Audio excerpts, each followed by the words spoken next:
जुबैर का डाटा पड़ा हुआ है और कुछ साथ में वेरिएबल व्यू भी पड़े हुए हैं जी। ठीक हो गया। ये मेरे पास फॉर्म नंबर है, जेंडर है, एजुकेशन है, age, income, experience, marital status.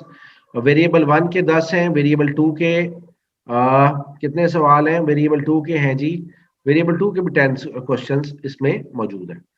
लें जी, आप लोग यहाँ तक तो पहुंच चुके होंगे। उम्मीद है अगर आप अभी तक नहीं पहुंचे तो फिर आपका अल्लाह ही हाफिज है।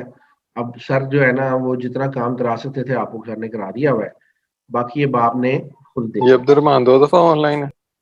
हाँ, वो एक डेस्कटॉप से भी ऑनलाइन है और उसके ऊपर वैसे भी ऑनलाइन है। तो ठीक है जी। आपने डाटा जो है वो तमाम एंटर कर लिया है। डाटा आपका बेहतरीन तरीके से एंटर हो चुका हुआ है। अब हमने क्या देखना है कि हमारे डाटा के अंदर ये देखें जी, एनालाइज पे चले जाएं। एनालाइज को क्लिक करके हम डिस्क्रिप्टिव पे चले जाते हैं। ठीक है जी, एनालाइज, डिस्क्रिप्टिव, और उसके बाद हम जाएंगे फ्रीक्वेंसीज के ऊपर। ठीक हो गया, फ्रीक्वेंसीज के ऊपर आ गए हम। ठीक हो गया, यहां से पहुंच गए। एनालाइज, जी सर जी। डिस्क्रिप्टिव स्टैंडिंग और फ्रीक्वेंसीज। फ्रीक्वेंसीज को हमने अब ओपन कर लिया। अच्छा जी, अब मैं क्या करूंगा, ये मैंने राइट पे क्लिक किया है और कंट्रोल ए दबा दिया है। ये सिलेक्ट हो गया सारा। Yes sir. अब मैं इसको क्या करूंगा, आगे यहां से शिफ्ट कर दूंगा।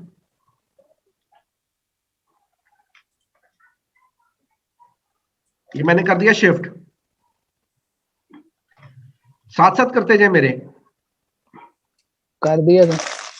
ठीक है, अब शिफ्ट करके मैंने एक और काम करना है।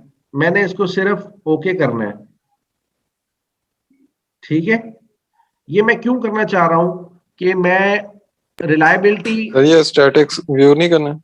नहीं नहीं, अभी कुछ नहीं करना, अभी Static। सिर्फ ये कर दो, ओके करो इसको सिर्फ। ठीक है जी, अब ये एक डाटा हमारे सामने आ गया।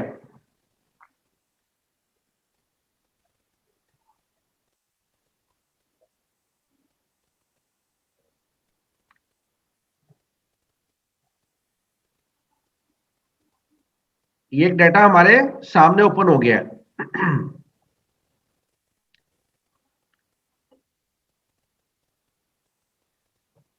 अच्छा जी, फॉर्म नंबर कितने हैं जी?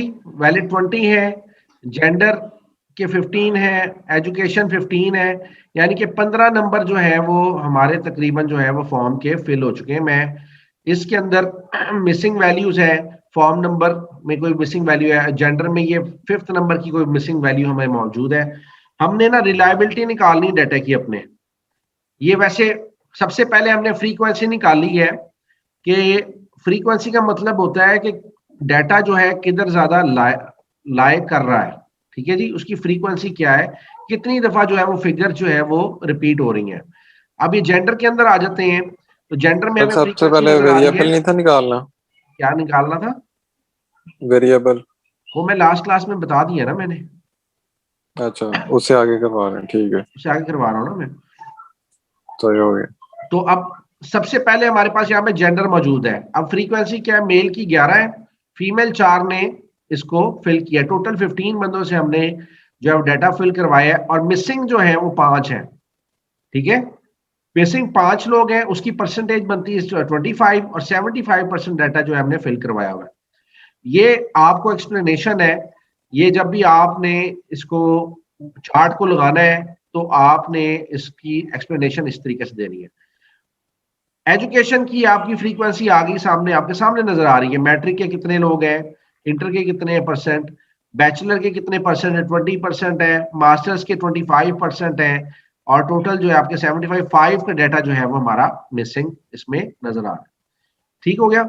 आगे एज की भी इसी तरीके से फ्रीक्वेंसी, ये फ्रीक्वेंसी बता रहा है कि कौन से लेवल के अंदर या कितने लोगों ने कितने जवाब जो है वो सिमिलर दिए हैं।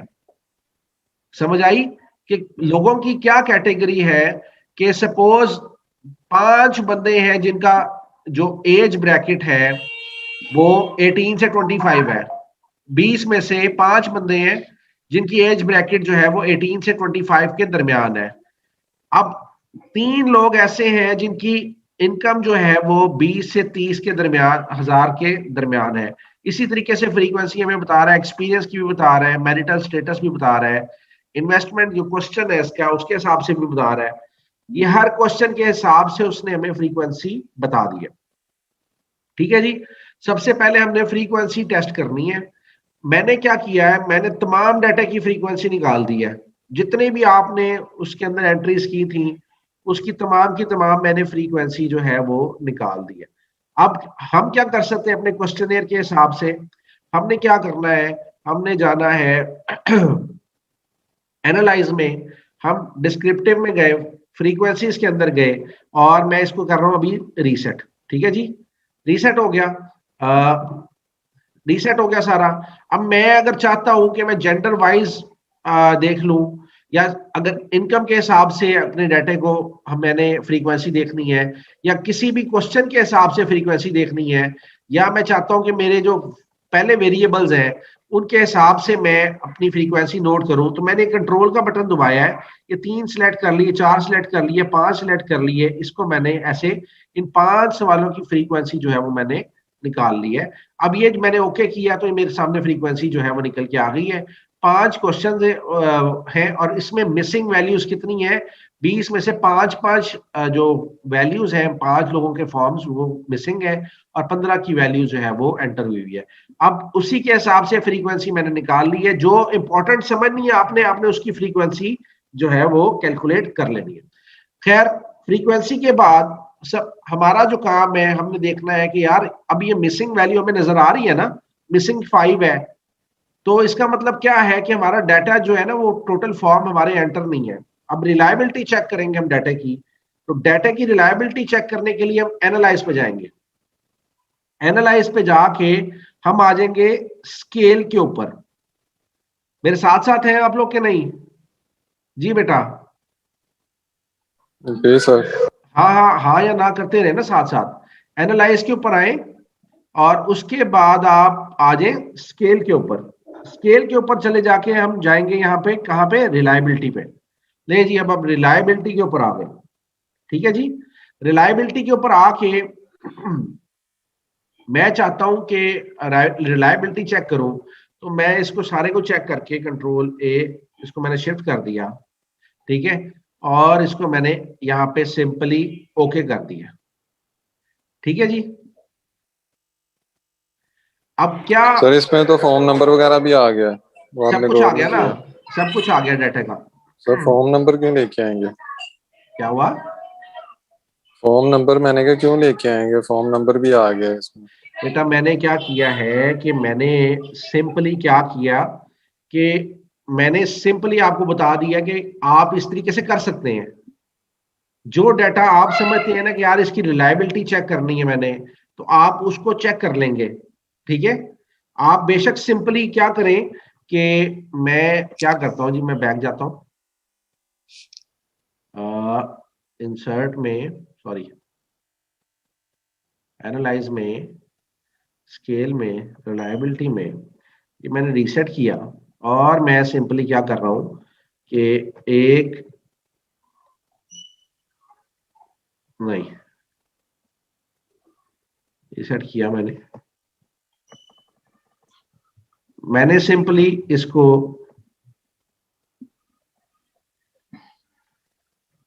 ये लें जी। हमें वैसे तमाम डाटा की रिलायबिलिटी चेक करनी चाहिए, तो मैं पहले उधर से दिखा देता हूं आपको। यहाँ पे क्रोनबैक अल्फा जो है ना हमारा -0.251 का आ रहा है और नंबर ऑफ आइटम्स हमें दिखा रहा है कि 29 आइटम्स हैं। ठीक है जी, सर ये एक्चुअल में कितना होता है? एक्चुअल में ये 0.7 के करीब होना चाहिए या 0.6 हो, तो इसका मतलब है कि आपका जो क्रोनबैक अल्फा या डाटा आपने एंटर किया है वो ठीक है। ठीक है, अब हम इसको क्या करना पड़ेगा, अब हम इसे इसके हिसाब से चेक करना पड़ेगा कि यहाँ पे हमने गलती क्या की है। ठीक है जी, अगर हम समझ रहे हैं कि रिलायबिलिटी ठीक नहीं आ रही, फिर हम क्या करेंगे, हम दोबारा से जाएंगे एनालाइज में, फिर स्केल में चले जाएंगे। ठीक है जी, स्केल के अंदर जाने के बाद हम रिलायबिलिटी पे जाएंगे और रिलायबिलिटी के बाद हम स्टैटिस्टिक्स को जो है ना वो क्लिक कर देंगे। ठीक है जी, जिसको पहले हम सारे को शिफ्ट तो करें। ले जी, स्टैटिस्टिक्स पे चले जाएंगे और स्केल इफ आइटम डिलीटेड।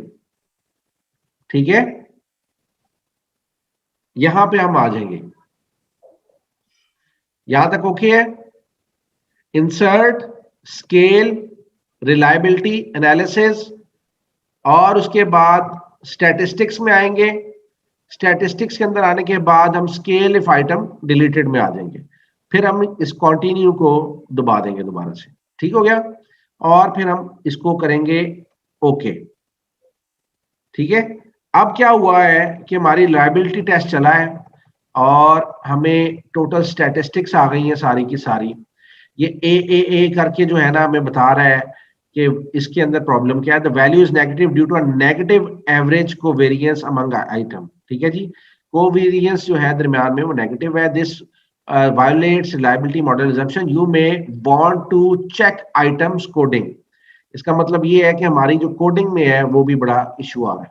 खैर, आप लोगों ने अपनी सिंपल क्या करनी है कि हमने एनालाइज करना है जाके, स्केलिंग करनी है जाके, रिलायबिलिटी का टेस्ट करना चाहें हम तो इसको मैं करता हूं पहले रीसेट, और उसके बाद क्या करेंगे हम 1 2 3 4 5 6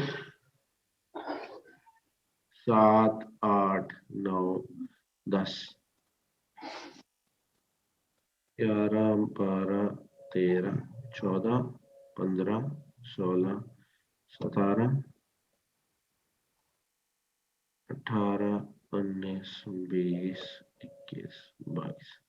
ये ले जी, मैं ऐसे ही कर लेता हूँ और स्टैटिस्टिक्स में स्केल एफ ओके कंटिन्यू और फिर ओके कर देते हैं जी इसको।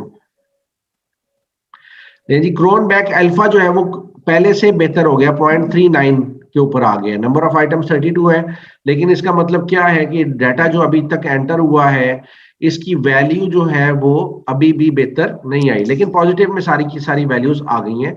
अभी हम लोगों ने इसको 0.6 या 0.7 के ऊपर जो है वो लेके आना है, तब हमारा डाटा जो है ना रिलायबल होगा।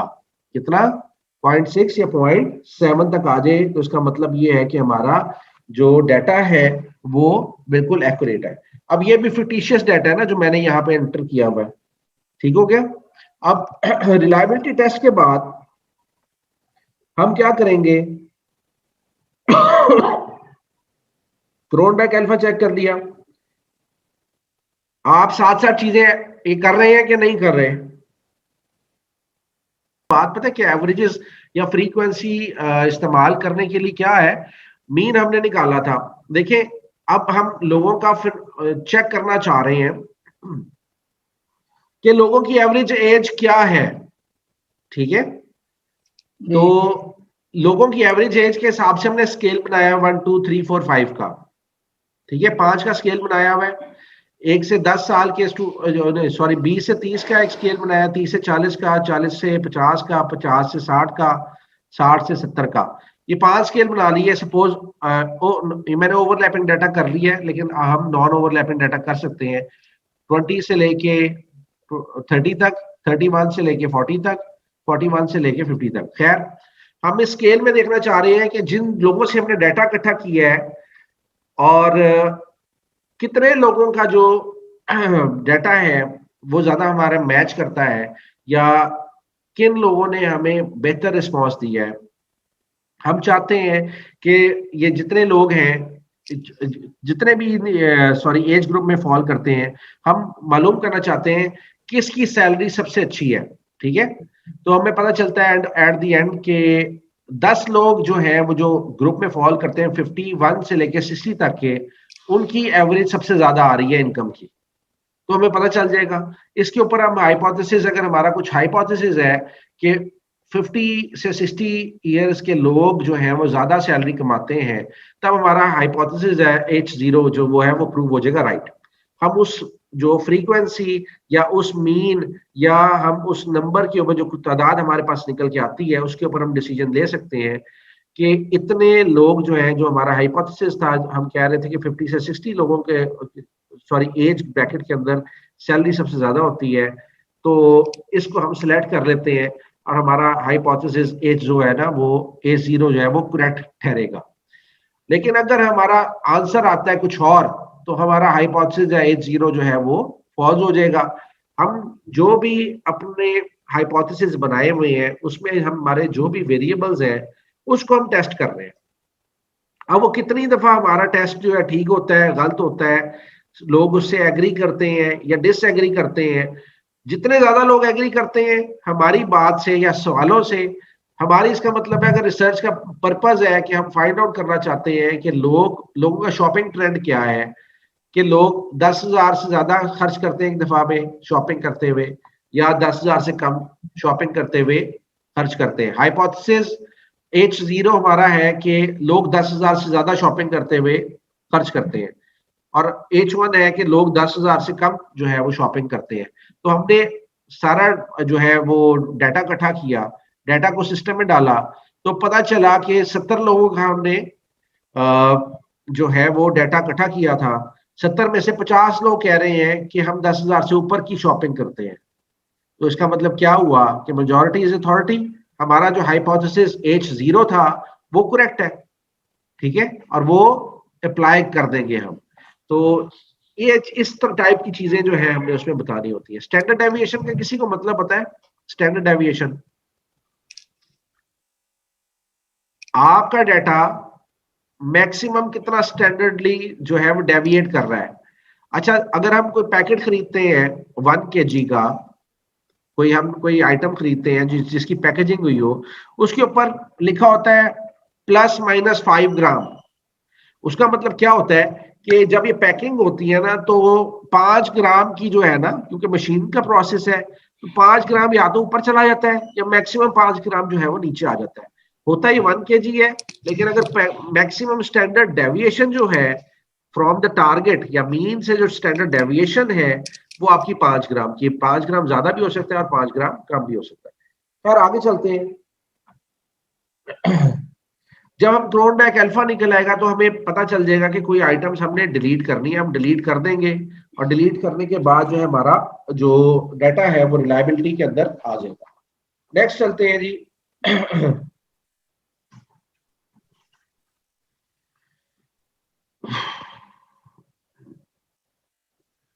फिर हम एनालाइज में आएंगे और फिर हम आ जाएंगे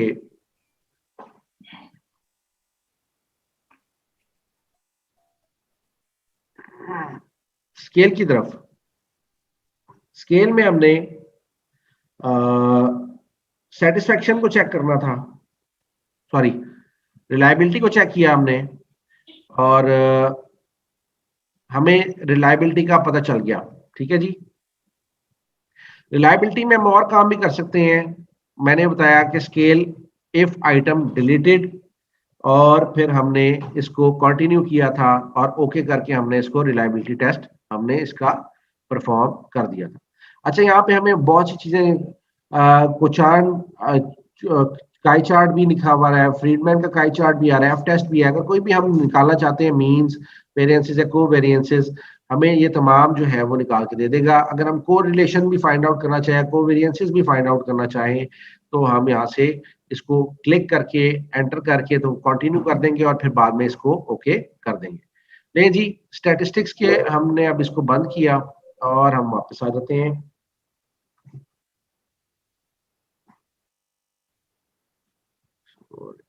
हमने क्या करना है, हमने कुछ अब लास्ट क्लास में हमने सीखा था कि मीन कैसे निकालना है, तो इसमें अब हम क्या करेंगे, हम स्कोर देख लेते हैं, स्कोर किस तरीके से निकालना है। पहले स्कोर का मतलब क्या है, हम चाहते हैं कि ये जो पहले 5 वेरिएबल हैं, 6 वेरिएबल्स हैं, इन सारों का जो डाटा है हम इकट्ठा करें और उसका स्कोर निकाल लें कि यार ये जो ये डाटा हमें क्या जो है वो वैल्यूज बता रहा है।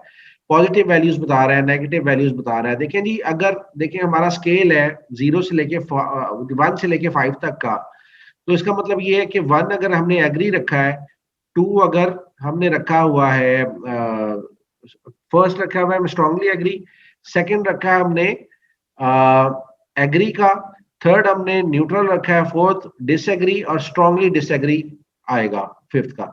स्कोर का मतलब क्या है कि जितना हाई स्कोर जाएगा उसका मतलब क्या है कि लोग जो है वो या तो उसके साथ एग्री नहीं करते हमारी बात के साथ, या टोटली डिसएग्री करते हैं, डोंट एग्री या डिसएग्री। लेकिन स्कोर जितना कम होगा उसका मतलब क्या होगा कि पीपल डू एग्री और एग्री करते हैं हमारी बात से, और हम लोग जो है उसको एग्री की तरफ लेके जाएंगे। आगे चलते हैं जी, एनालाइज की तरफ सॉरी हम जाएंगे फिर ट्रांसफॉर्म की तरफ।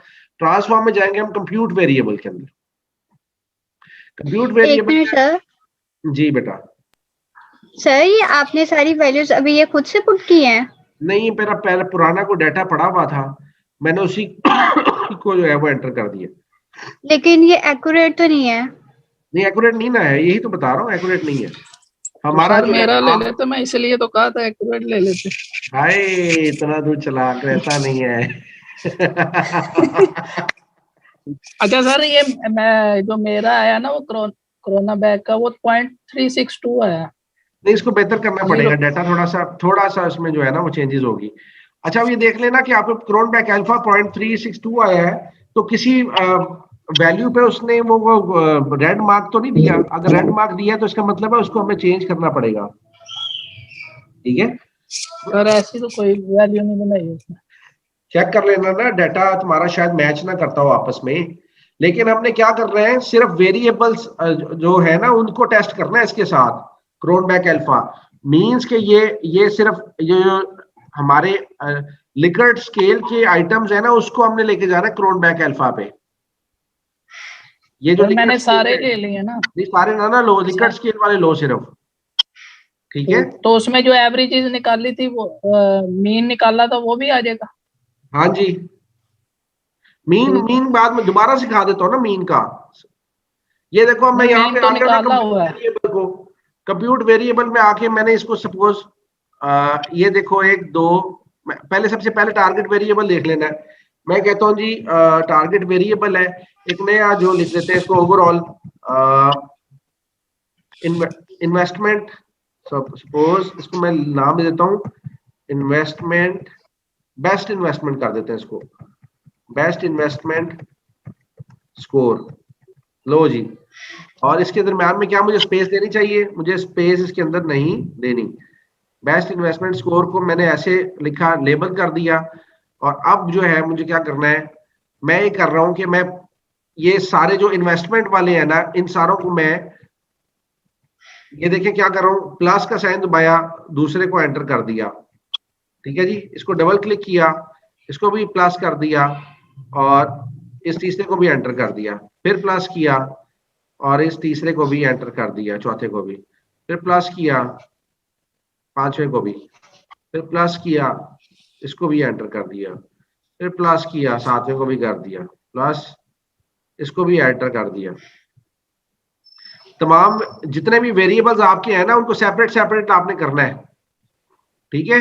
सर ये किया हुआ है, ये किया हुआ है ना, ये कर लिया था। हाँ जी, ये इसको मैं हमने ये कह रहा हूँ, कर दिया। ये रिलायबिलिटी में ये एवरेजेस भी लेनी है। रिलायबिलिटी में एवरेजेस नहीं, वो सेपरेट आएंगी एवरेजेस। अच्छा जी, अब ये तो मैंने काम किया ना अभी आपके सामने। इसका हमें कोई यहाँ पे डाटा व्यू में, सॉरी इसमें कोई आउटपुट हमें नजर नहीं आएगा। सिंपली यहाँ पे नजर आ रहा है compute best investment score is equal to, हमने तमाम की वैल्यूज को ऐड कर दिया है, ठीक है। अब तमाम की वैल्यूज को ऐड किया है तो हमें पता चल गया, यहाँ पे आएगा हमें नजर इन्वेस्टमेंट, बेस्ट इन्वेस्टमेंट का स्कोर आ रहा है जी 18 16 18 15 15 22 20। अब ये आंसर्स आ गए हैं जो कि हमें बता रहे हैं कि हमारे टोटल स्कोर कितना बन रहा है। जितना स्कोर कम होगा इसका मतलब ये है कि लोगों ने उस चीज के साथ एग्री किया है, जितना स्कोर ज्यादा होगा उतना हमें पता चलेगा कि ये लोगों ने इसके साथ एग्री नहीं किया। अब अगर हम डाटा देख लेते हैं तो हमें डाटा में 1 2 3 से ऊपर कोई चीज नजर नहीं आ रही, और ज्यादातर आंसर जो है ना 1 2 1 2 1 2 नजर आ रहे हैं। तो इसका मतलब ये है कि हमारा ये जो चीज आ रही है वो लोग जो है वो स्ट्रांगली एग्री की तरफ या एग्री की तरफ जा रहे हैं, डिसएग्री की तरफ नहीं जा रहे, मैक्सिमम उसकी तरफ जा रहे हैं, न्यूट्रल की तरफ। क्योंकि अगर हम इसकी एवरेज लेंगे तो एवरेज में अगर 18 डिवाइडेड बाय हमारे कितना डाटा था, ये 18 डिवाइडेड बाय अगर हम कहते हैं 10 से तो 1.8 आता है, जिसका मतलब है एग्री। 0 है, 1 है हमारा एग्री का, स्ट्रांगली एग्री का, 2 है हमारा एग्री का। तो ये स्कोर जो है एवरेज आता है कहां पे, एग्री के ऊपर आता है। तो ये चीज हमने यहां से कैलकुलेट करना सीख ली। अब हम क्या करना चाह रहे हैं कि हमने ये डाटा व्यू के अंदर जो है हमारा स्कोर निकल के आ गया।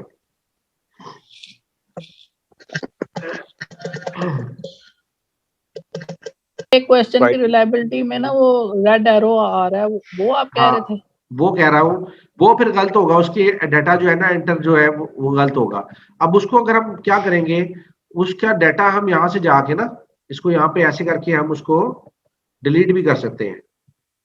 ठीक है, ये डिलीट हो गया, जिस तरह क्वेश्चन ही डिलीट हो गया, ये उसका डाटा जो है डिलीट हो गया। ये देखो ना मैंने क्लियर दबाया, अब ये सारा डाटा जो 15 फॉर्म्स के बाद था वो क्लियर हो गया।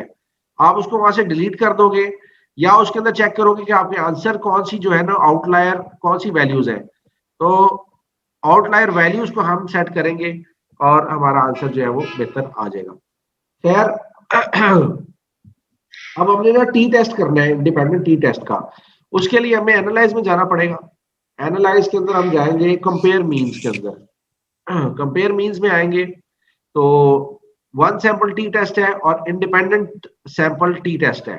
इंडिपेंडेंट सैंपल टी टेस्ट के अंदर हम क्या करते हैं, हम देख लेते हैं कि मेल का स्कोर क्या है या जेंडर बेस्ड जो स्कोर्स है वो क्या है। मैंने ये आगे इसको जो है वो ग्रुपिंग वेरिएबल के अंदर जो है जेंडर के हिसाब से ग्रुप कर देता हूं। लेकिन ये क्योंकि इन्वेस्टमेंट का जो है वो क्वेश्चन है, इन्वेस्टमेंट जो है डायरेक्टली लिंक है इनकम से, तो मैं इनकम के हिसाब से इसको ग्रुप कर देता हूँ। ठीक है जी, इनकम के हिसाब से ग्रुप कर देता हूँ और इनकम के वेरिएबल्स जो हैं वो मुझे डिफाइन यहाँ पे करने पड़ेंगे।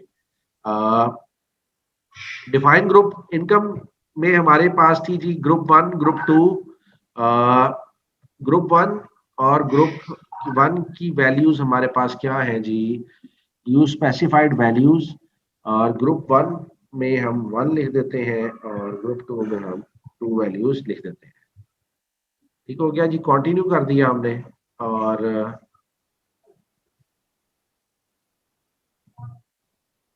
डिफाइन ग्रुप नहीं हो रहा, इनकम होते हैं नहीं,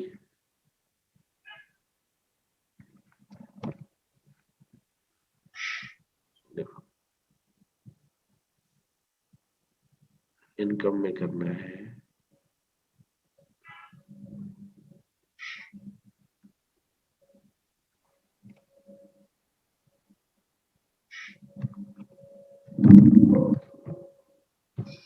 इसकी यार इन्होंने क्या किया हुआ है भाई, वेरिएबल व्यू में वेरिएबल मैं चलो जेंडर से कर देता हूँ, जेंडर के जो है ना आसान होते हैं।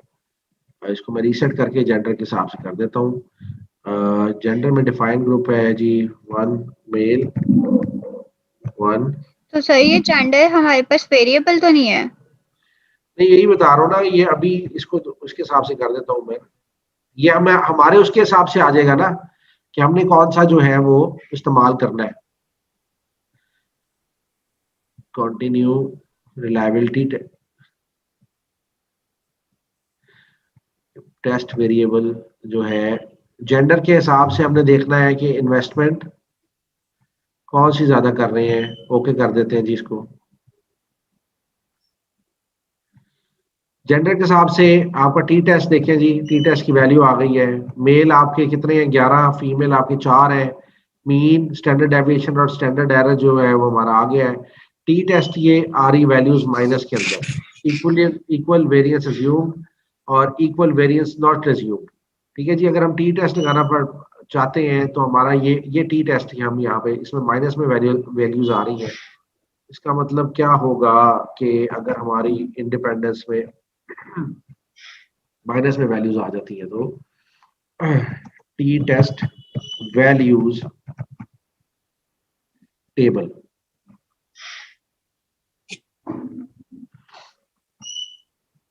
ओ ये तो दूसरा टेबल खुल गया है।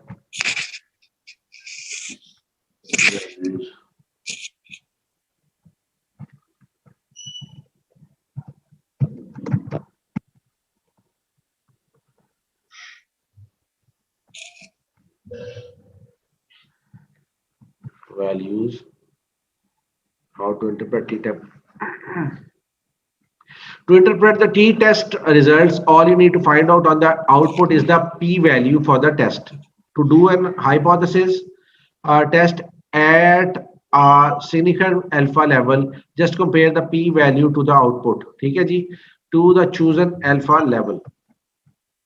इंटरप्रेट कर लें जी इसको किस तरीके से करना है, नल हाइपोथेसिस के हिसाब से। If it is less than alpha, reject the null hypothesis. Alpha हमारा क्या था, बड़ी मुश्किल होती जा रही तुम्हारे लिए।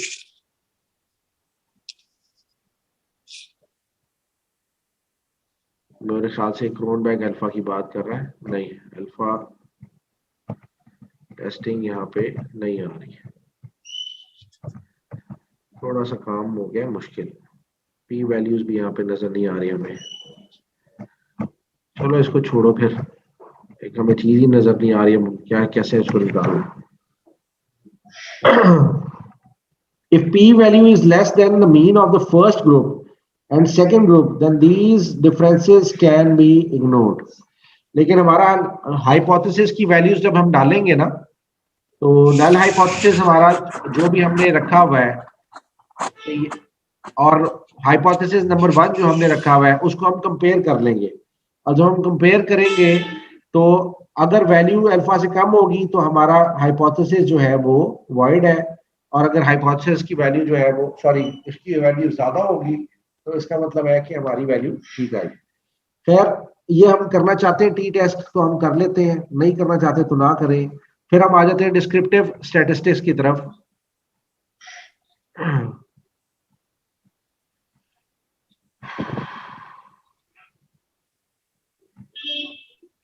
डिस्क्रिप्टिव स्टैटिस्टिक्स में हम सिंपल इधर आएंगे और डिस्क्रिप्टिव को हम यहाँ पे सिलेक्ट करेंगे। यहाँ पे हम निकालेंगे इसका डिस्क्रिप्टिव में चले गए, फिर हम यहाँ पे इसका निकाल सकते हैं मीन मीडियन, और मॉड भी हम इसका निकाल सकते हैं, मीन स्टैंडर्ड डेविएशन मिनिमम सम रेंज। इसको मैंने कंटिन्यू किया और मैं अगर चाहूँ तो तमाम की तमाम वैल्यूज इधर डाल दूं, चाहूँ तो सिंपल ये जेंडर का ले लेता हूँ, तो इसको सिर्फ ओके मैंने करना है और इसने ये यहाँ पे मुझे इसका मीन निकाल के दे देना है। ठीक है जी, डिस्ट्रीब्यूटर मिनिमम मैक्सिमम मीन है जी 1.27 है और स्टैंडर्ड डेविएशन है 1.28। अगर हम ये टी टेस्ट कर लेना तो कोई मसला नहीं है, मैं इसकी एक्सप्लेनेशन आपके प्रोजेक्ट के हिसाब से फिर मैं आपको बता दूंगा, लेकिन उसके लिए हमारे पास ना तमाम डाटा एंटर होना जरूरी है। आप उसका जो डाटा है उसको एंटर कर लें, फिर हम उसको डिस्कस कर लेंगे। अगर कहते हो तो एक क्लास और रख लेते हैं और उसके अंदर हम उसको डिस्कस कर लेंगे। ठीक है जी, लेकिन ये अभी हम एनालाइज में आएंगे, डिस्क्रिप्टिव में आएंगे। डिस्क्रिप्टिव के बाद हमने जिसको क्लिक किया, एजुकेशन को भी हम अगर इधर शिफ्ट करना चाहते हैं और इनकम को भी हमने इधर शिफ्ट कर लिया, इसके बाद हम ओके कर देते हैं, तो हमारे पास ये तमाम डाटा जो है डिस्क्रिप्टिव स्टैटिस्टिक्स ये एक एक करके आ रहा है। अगर हमें चाहे तो हम सिंपली एनालाइज करके डिस्क्रिप्टिव स्टैटिस्टिक्स में जाएंगे, डिस्क्रिप्टिव कर देंगे और कंट्रोल ए किया मैंने, तमाम के तमाम को शिफ्ट कर दिया, फिर मैं ओके कर देता हूँ, तो ये मेरे पास तमाम डाटे का जो है मिनिमम मैक्सिमम और मीन इनके पास जो है वो निकल के आ गया। जेंडर में मेल को 1 है, फीमेल का 2 है, तो मैक्सिमम वैल्यू और मिनिमम वैल्यू दोनों हमारे पास है। इन दोनों का डाटा जितने हमें आंसर्स आए हैं उसका हम मीन भी निकाल सकते हैं और स्टैंडर्ड डेविएशन 1 या 2 के दरमियान में कितना डिफरेंस आ रहा है, वो 0.458 का आ रहा है। तो इसी तरीके से अगर हम तमाम आंसर्स को करते हैं तो कैश फ्लो का जो क्वेश्चन नंबर सेकंड लास्ट या लास्ट का क्वेश्चन को हम देखें तो कैश फ्लो में 15 रिस्पोंडेंट्स हैं, 1.10 जो है वो मिनिमम स्कोर है, मैक्सिमम स्कोर इसका 2.20 है, मीन इसका आ रहा है 1.56 का और स्टैंडर्ड डेविएशन 0.28 की आ रही है। ठीक है जी, अंक में ये लिख सकते हैं स्टैंडर्ड डेविएशन इसमें काफी कम आ रही है, 0.28 की आ रही है, लेकिन मोस्टली जो डाटा है वो 1.56 के ऊपर कोरिलेट कर रहा है, क्योंकि हमें पता है कि 11 मेल थे और 4 फीमेल थी, तो ये मेल और फीमेल के दरमियान में जो डिफरेंस है ना, मोस्टली ये मेल की तरफ रिलाई करता है कि डाटा जो है हमारा वो मेल के हिसाब से 1.56 है। लेकिन साथ साथ ये हमारा जो आंसर्स है इस क्वेश्चन के, आंसर है जो इस क्वेश्चन के, उसमें जो लोगों ने आंसर दिए हैं वो 2 से ज्यादा है। ठीक है ना, 2 पॉइंट की तरफ ज्यादा आ रहे हैं, इसका मतलब है लोग इससे एग्री कर रहे हैं। अगर हम उस स्केल के हिसाब से चले, अगर हम यहाँ पे इस क्वेश्चन के हिसाब से चलते हैं तो मिनिमम आंसर जो है वो 1 है और मैक्सिमम आंसर जो आ रहा है वो 3 का आ रहा है। मेरा ख्याल है कि इसने स्केल जो है ना वो 3 का इस्तेमाल किया, 5 का स्केल इस्तेमाल नहीं किया हुआ। तो अगर 3 का इस्तेमाल किया हुआ है इस डाटा के लिए स्केल, तो मैक्सिमम आंसर 3 का आ रहा है, तो ये डाटा जो है 1.5 से ऊपर जा रहा है। ठीक है, तो इसका मतलब ये है कि जो 1.5 की तरफ ही ज्यादा इसका जो है 1 की तरफ ही इसका ज्यादा रुझान है, और अगर 2 के ऊपर होता है 3 की तरफ जाता है तो ये डिसएग्री की तरफ ये मामला चले जा रहे थे। तो यहाँ पे डाटा 2.3 की तरफ आ रहा है, इस पॉइंट ऑफ व्यू से लगता है लोग जो है वो ज्यादा डिसएग्री कर रहे हैं। तो ये क्या चल रहा है भाई पीछे। खैर जी, अब हम आते हैं जी डिस्क्रिप्टिव स्टैटिस्टिक्स पे, तो दोबारा चले जाते हैं उस पे। ये इसको हटाओ भाई, जी डिस्क्रिप्टिव स्टैटिस्टिक्स पे दोबारा आते हैं, एनालाइज के अंदर आ जाएंगे, डिस्क्रिप्टिव स्टैटिस्टिक्स पे आ जाते हैं हम, और इसके बाद हम क्या करेंगे एक्सप्लोर की तरफ चले जाते हैं। एक्सप्लोर की तरफ जाएंगे तो हमारे पास ये एक बड़ा ही जबरदस्त सा टेबल निकल के आ जाएगा।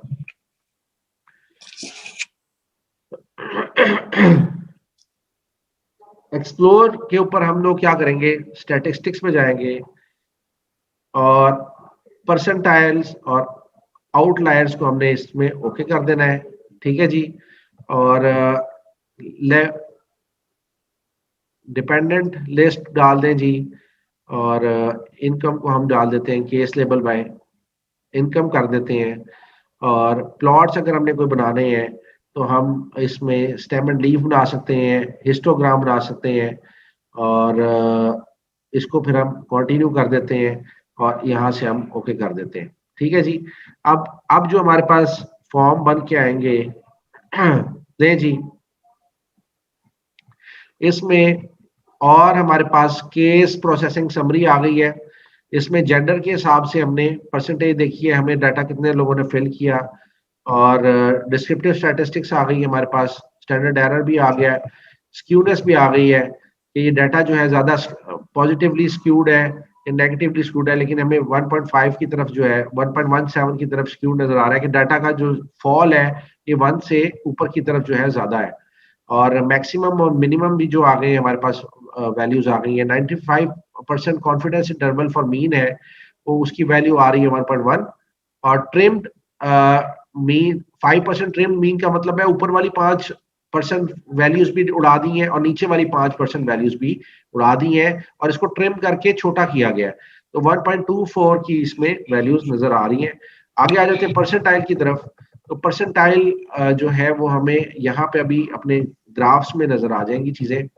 जेंडर की बेस से ये देखें जी, फ्रीक्वेंसी नजर आ रही मेल और फीमेल की, और उसके बाद स्टेम एंड लीफ का ग्राफ हमारा पूरा नहीं बनता यहाँ पे, क्योंकि वो वैल्यूज ही हमारे पास बहुत कम है, और अगर हमारे पास वैल्यू ज्यादा हो तो इसका ग्राफ बड़ा जबरदस्त बनेगा। वैल्यूज जब होंगी ना हमारे पास 200 या 300, तब ये स्टेम और लीफ ग्राफ जो है वो हमें सही जो है वो वैल्यूज शो करवाएगा।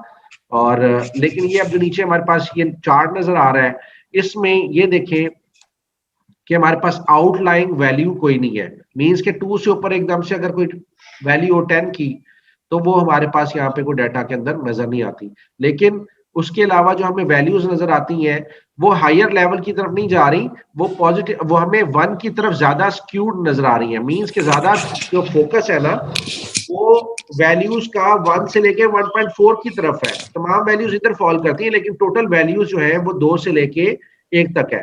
सपोज मैं आपको ये कहता हूँ कि यार आपने एक प्लेट में पानी डाला हुआ है, ठीक है, और आप उस प्लेट में पानी आपका इक्वली डिस्ट्रीब्यूट होगा जब आपने वो प्लेट एक प्लेन सरफेस पे रखी होगी। लेकिन एकदम से अगर आप प्लेट को एक साइड से टेढ़ा कर लोगे तो जो गहरी वाली साइड होगी उधर सारा पानी जमा हो जाएगा। इसका मतलब ये है कि तमाम पानी वहां पे चला गया या तमाम डाटा जो है वो उस साइड के ऊपर आपका इकट्ठा हो गया है। तो यहाँ पे भी इस ग्राफ का भी मतलब यही है कि आपका जो डाटा है वो 1.4 से लेके 1 तक जो है वो तमाम का तमाम डाटा यहाँ पे एग्जिस्ट कर रहा है। इसमें आउटलायर कोई हमें नजर नहीं आ रहा, लेकिन हम यहाँ पे दोबारा से इसको जो है वो कर सकते हैं। अगर कोई आउटलायर वैल्यू हो तो हम उसको भी निकाल सकते हैं। ठीक है जी, आउटलायर मैंने पहले इसको आउटलायर को क्लिक कर दिया हुआ है, तो इसलिए क्या मतलब है, इसने आउटलायर पहले निकाल दिया था तो उसकी अब हमें दोबारा से जरूरत नहीं है। खैर प्लॉट आ गया, हिस्टोग्राम भी आ गया, हमने हिस्टोग्राम भी जो है वो हमने निकाल लिया। अब आ जाते हैं ग्राफ्स की तरफ। ग्राफिकल रिप्रेजेंटेशन भी हमें करनी होती है, तो ग्राफ जो है वो इतना कोई मुश्किल काम नहीं है। ग्राफ के लिए हमें डिस्क्रिप्टिव फ्रीक्वेंसीज की तरफ जाना चाहिए। फ्रीक्वेंसीज की तरफ जाएंगे, हमें ये नजर आ रहा है ग्राफ कि हम जो मर्जी ग्राफ हो यहाँ से लेगेसी डायलॉग के अंदर जाके हम जो मर्जी जिस तरह का मर्जी ग्राफ चाहे हम बना सकते हैं। लेकिन हमारे लिए क्योंकि हमारी डिस्क्रिप्टिव स्टैटिस्टिक्स में मौजूद है चीजें, फ्रीक्वेंसी में मौजूद है, और हम क्या करेंगे, फ्रीक्वेंसी में जाएंगे। फ्रीक्वेंसी में जाके हम चार्ट्स के अंदर चलेंगे। ये हम बार चार्ट भी कर सकते हैं, पाई चार्ट भी कर सकते हैं, हिस्टोग्राम भी कर सकते हैं। लेकिन याद रखिएगा डिफरेंट ग्राफ्स हम डिफरेंट चीजों के लिए इस्तेमाल करेंगे। कैसे?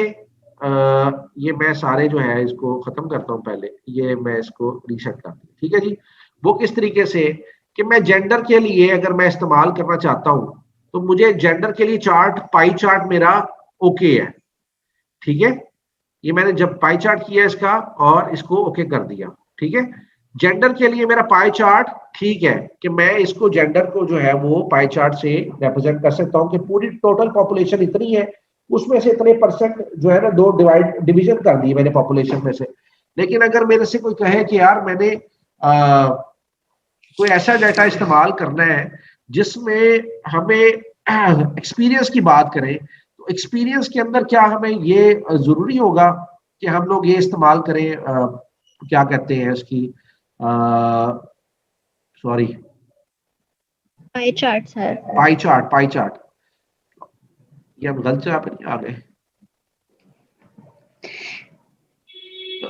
लेकिन सर हमें ये सारे चार्ट्स का पता होएगा तभी तो हम वहां पे सबको बता सकेंगे ना ये कौन सा चार्ट है, क्या क्या है। नहीं देखो ना बेटा, बात ये है, अभी मुझे थोड़ा सा आगे थोड़ा सा एक्सप्लेन करने दो चार्ट्स को, उसके बाद आपको क्लियर आइडिया हो जाएगा कि हमने कौन सा चार्ट कहाँ पे इस्तेमाल करना है। ठीक है, अब मैं एनालाइज में आया हूँ, मैं डिस्क्रिप्टिव स्टैटिस्टिक्स में आ गया और फ्रीक्वेंसीज पे इसके बाद आया और फ्रीक्वेंसीज को मैंने जो है वो क्लिक कर दिया। अब जेंडर का चार्ट जो है मैंने ये बना लिया। ठीक है जी, अब मैंने इसको जेंडर को वापस भेज दिया। अब मैंने सपोज अब एज का ग्राफ बनाना है, तो एज का मुझे कौन सा ग्राफ चाहिए, चार्ट में आएंगे। पाई चार्ट क्या मेरी एज को सही डिफाइन कर सकता है? या तो वो बार करता है या हिस्टोग्राम करेगा, तो मैं बार चार्ट इसमें से यूज कर लेता हूँ। फ्रीक्वेंसी अगर इस्तेमाल करनी फ्रीक्वेंसी कर लेते हैं, परसेंटेज अगर हमने इस्तेमाल करनी परसेंटेज कर देते। मैंने यहाँ पे सिंपली कंटिन्यू किया और इसको मैंने इस तरीके से जो है वो चार्ट अपना बना लिया। ये देखिए जी, आपका ये एज के हिसाब से 18 साल की एज वाले इतने लोग हैं, 18 से 25 साल वाली एज के इतने लोग हैं, 26 से 35 साल की एज वाले इतने लोग हैं। ये हमें बहुत जबरदस्त रिप्रेजेंटेशन मिल गई है। ठीक है, इसमें डिवीजन नहीं की हमने, लोगों को सेपरेट कर दिया है कि हम देखना चाह रहे हैं कि सबसे ज्यादा जो एज ग्रुप के लोग हैं वो कहाँ पे हमें नजर आते हैं।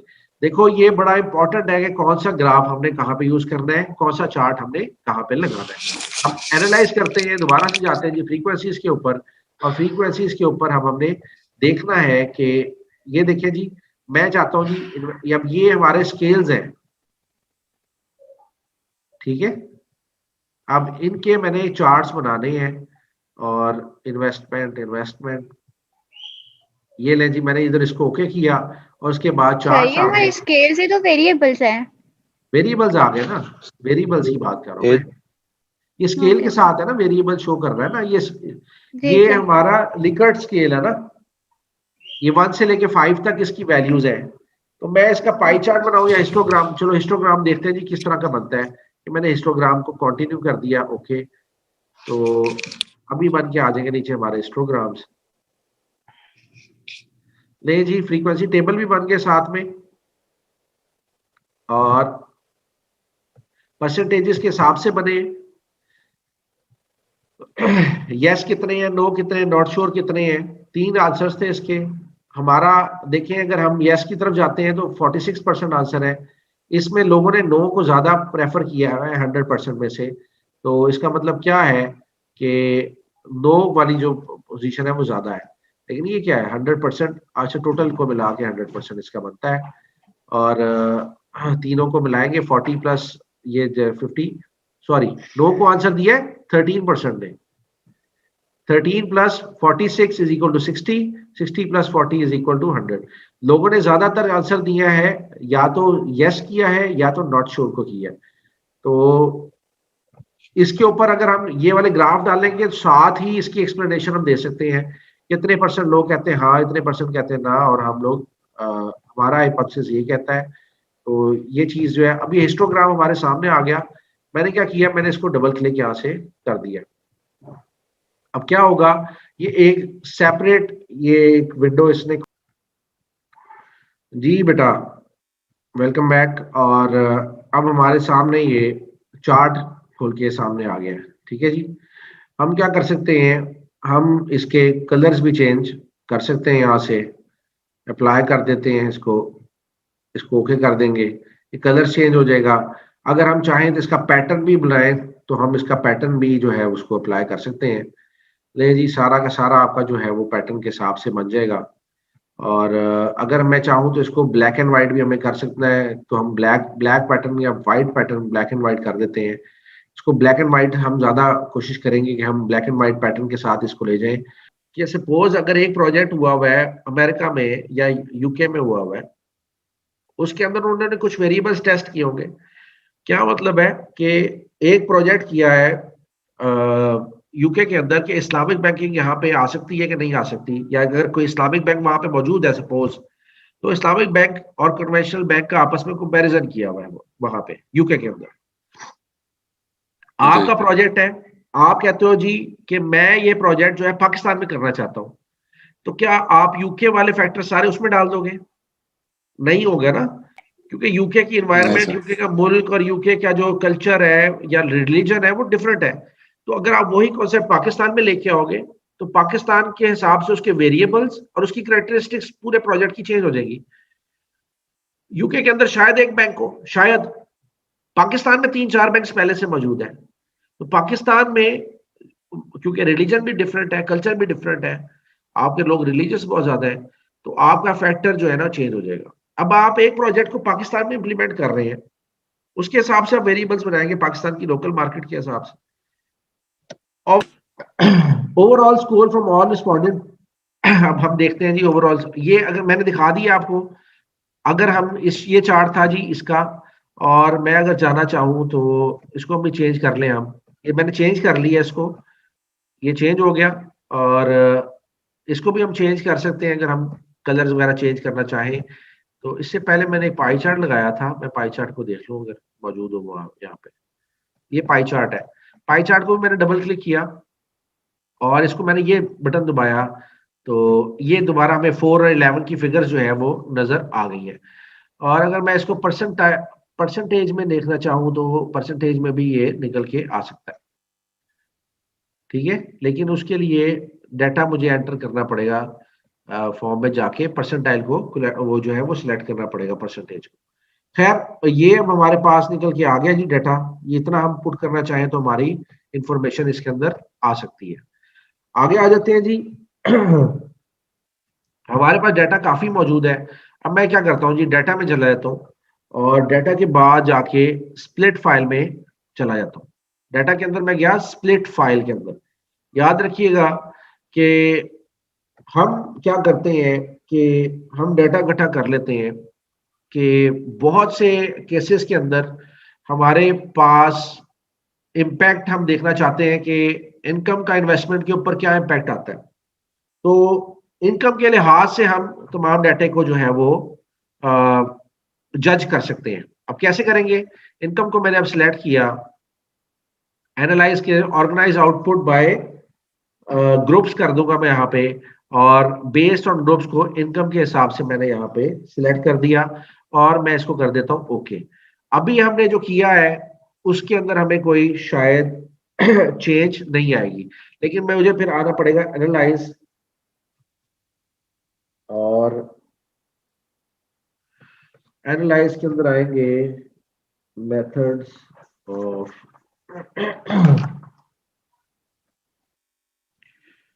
फ्रीक्वेंसीज में आ जाते हैं जी।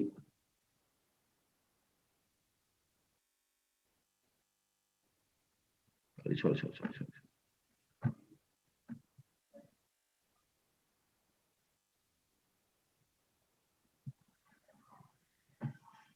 फ्रीक्वेंसीज में आ गए और स्टैटिस्टिक्स ओके कर दिया हमने।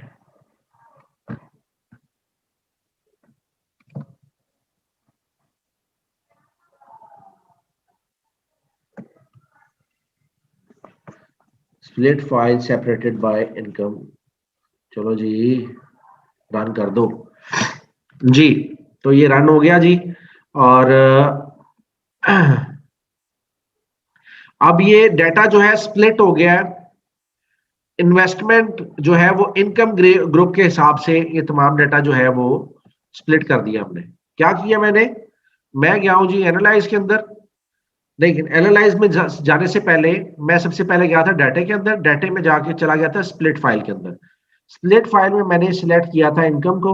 इनकम को मैंने ऑर्गेनाइज आउटपुट बाय ग्रुप्स किया था।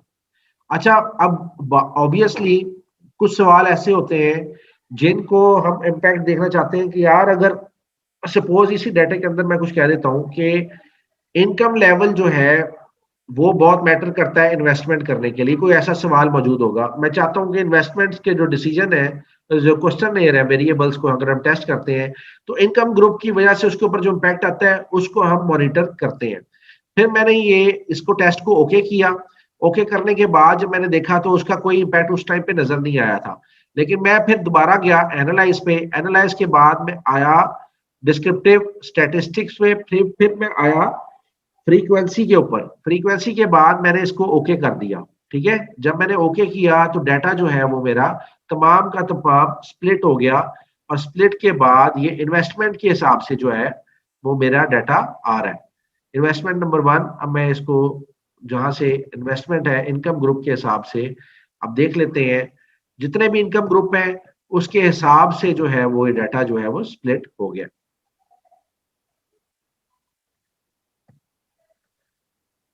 Investment number 1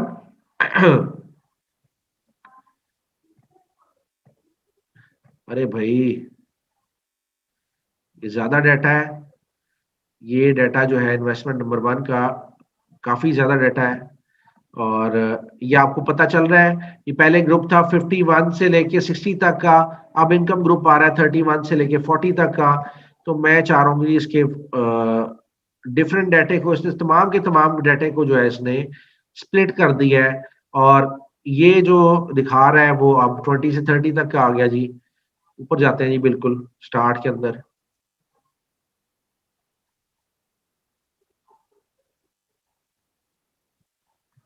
okay come on come on.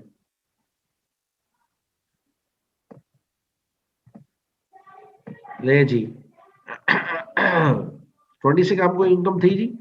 Income is equal to 20। Sort cases by income, separate income, income 1 2 3। ले जी इसका हमारे पास बन गया है। लेकिन अगर मैं चाहता हूं कि स्प्लिट फाइल कर देता हूं मैं इसको जेंडर के हिसाब से, इसको मैं रीसेट कर देता हूं, जेंडर के हिसाब से करता हूं।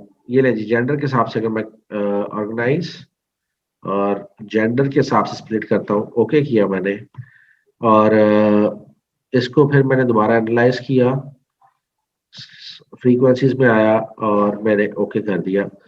अब डेटा स्प्लिट होगा जी जेंडर के हिसाब से और हम देखते हैं जी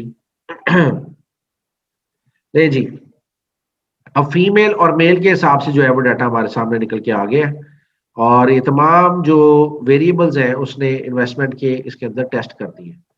ठीक है जी, मेल के हिसाब से डाटा। अब ये अगर हम देखें क्वेश्चन नंबर 1 का इसने आंसर दिया हुआ है या फ्रीक्वेंसी जो है वो हमें डिस्ट्रीब्यूशन नजर आ गई है कि क्वेश्चंस के हिसाब से उसकी आंसर्स क्या आ रहे हैं। ठीक है जी, फ्रीक्वेंसीज मेल है, वैलिड है जी 11 है, मिसिंग है 0 और सारों को सारों जो है वो उसने आंसर दिए हुए हैं। और मेल की एजेस कितनी है वो उसने बता दिया जी कि 18 में फ्रीक्वेंसी 1 की है और 18 से 25 में 4 की है। उसकी परसेंटेज कितनी है, वैलिड परसेंट कितनी है और क्यूमुलेटिव परसेंटेज जो है इन तमाम वैलिड परसेंटेजेस को ऐड किया हुआ है। 9 प्लस 36 को आ गया 45, 45 plus 18 63, 60 plus 9 72 plus 27 is equal to 100। Cumulative percentages वो बता रहा है। अब क्वेश्चन नंबर 1 का जो आंसर दिया है उन्होंने यस की फ्रीक्वेंसी 11 की कितनी है जी, वो कह रहा है जी प्रेजेंट है जी वैलिड फ्रीक्वेंसी 11 की है। नो की है जी फ्रीक्वेंसी इसमें 1 की है ये आंसर जो है वो डिफरेंट आ रहे हैं। और उसके बाद तीसरे क्वेश्चन के अंदर आंसर फ्रीक्वेंसी क्या है, 9 मेल ने जो है ना वो यस आंसर दिया है, नॉट श्योर दिया है 2 मेल्स ने। इसका मतलब है नो का आंसर जो है वो इसमें किसी ने नहीं दिया। अब यहाँ पे फ्रीक्वेंसी आ रही, मेल ने कहा है जी 4 ने यस कहा है, 2 ने नो कहा है, 5 ने कहा है नॉट श्योर। और इसी तरीके से इन क्वेश्चंस के जो आंसर्स है ये हिस्टोग्राम है मेल के हिसाब से वो यहाँ पे बनाए हुए हैं कि इनमें मीन कितना है, स्टैंडर्ड डेविएशन क्या है और नंबर ऑफ ऑब्जर्वेशंस कितनी है। फिर साथ में उसके तमाम के तमाम ग्राफ्स को भी यहाँ पे बना दिया गया है। तो हम अगर डाटा स्प्लिट करना चाहते हैं, हमने वैसे ही नहीं मुंह उठा के जो है ना वो डाटा स्प्लिट मार देना।